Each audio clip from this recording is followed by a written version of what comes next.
জামাত ইসলামী ও ইসলামী আন্দোলনের মধ্যে বরিশাল বিভাগের ২১টি আসন নিয়ে জটিলতা এখনও কাটেনি। বিশেষ করে বিভাগের অন্য আসনগুলোতে ছাড় দিলেও মর্যাদার আসন বরিশাল সদর নিয়ে জামাত ইসলামী ও ইসলামী আন্দোলনের মধ্যে চলছে দ্বিমুখী লড়াই। আসনটি ইসলামী আন্দোলন বাংলাদেশের আমির চরমোনাই পীর মুফতি সৈয়দ মোহাম্মদ রেজাউল করিমের আসন হলেও সেখানে ভাগ বসাতে অনড় জামাত ইসলামী। জোটের নেতারা বলছেন, সিদ্ধান্ত অনুযায়ী যার জনপ্রিয়তা যেখানে বেশি সেই আসন দেওয়া হবে সেই দলকে। সেই হিসেবে ইসলামী আন্দোলন বরিশাল বিভাগের পিরোজপুরের দুটি বাদে বাকি ১৯টি আসনে শক্ত অবস্থান রয়েছে বলে দাবি দলটির নেতাদের।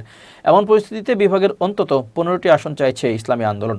ইসলামী আন্দোলন বাংলাদেশের বরিশাল বিভাগের সাংগঠনিক সম্পাদক মাওলানা সিরাজুল ইসলাম বলেন, বরিশাল হলো ইসলামী আন্দোলনের ভোট ব্যাংক। এখানে ইসলামী আন্দোলনের প্রার্থীরা জনপ্রিয়তায় এগিয়ে।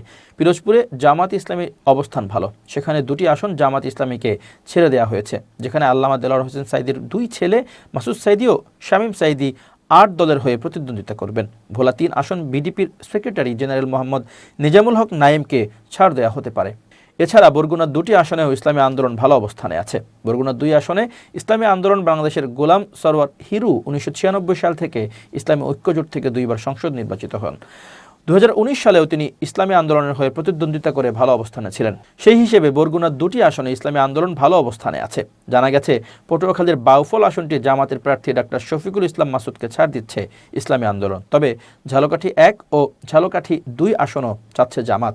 ঝালকাঠি ১ আসনে ডক্টর ফয়জুল হক এবং ঝালকাঠি ২ আসনে শেখ নিয়ামুল করিম দাঁড়িপাল্লার প্রতীক নিয়ে প্রতিদ্বন্দ্বিতা করছেন। কিন্তু যে কোনো মূল্যে ঝালকাঠি ২ আসন ছাড়তে নারাজ ইসলামী আন্দোলন। সেখানে মনোনয়ন পেয়েছেন দলটির প্রভাবশালী নেতা মাওলানা সিরাজুল ইসলাম সিরাজি। অন্যদিকে ত্রয়োদশ জাতীয় সংসদ নির্বাচনে ইসলামী আন্দোলনের হয়ে চরমোনাই পীরের ৩ ভাই ৪টি আসনে প্রতিদ্বন্দ্বিতা করছেন। এর মধ্যে দলের সিনিয়র নায়েবে আমির মুফতি সৈয়দ মোহাম্মদ ফয়জুল করিম বরিশাল ৫ সদর ও বরিশাল ৬ বাকেরগঞ্জ আসনে এবং অন্যজন দলের সহকারী মহাসচিব মুফতি সৈয়দ ইসহাক মোহাম্মদ আবুল খায়ের বরিশাল ৪ হিজলা মেহেন্দিগঞ্জ আসনে প্রতিদ্বন্দ্বিতা করছেন। তারা জেলা ৬টির মধ্যে ৩টি আসন দাবি করেছেন। এর মধ্যে বরিশাল সদর এবং হিজলা মেহেন্দিগঞ্জ আসনে শক্তিশালী প্রার্থী দিয়েছে জামাত ইসলামী। সদর আসনে প্রতিদ্বন্দ্বিতা করতে অনেক আগে থেকেই দাঁড়িপাল্লা প্রতীকে ভোট চেয়ে প্রচারণায় এগিয়ে আছেন দলের কেন্দ্রীয় সহকারী secretary general advocate Muazzam Hossain Hilal. এছাড়া বরিশাল ৪ আসনেও শক্ত অবস্থান তৈরি করেছেন জেলার আমির অধ্যাপক আব্দুল জব্বার।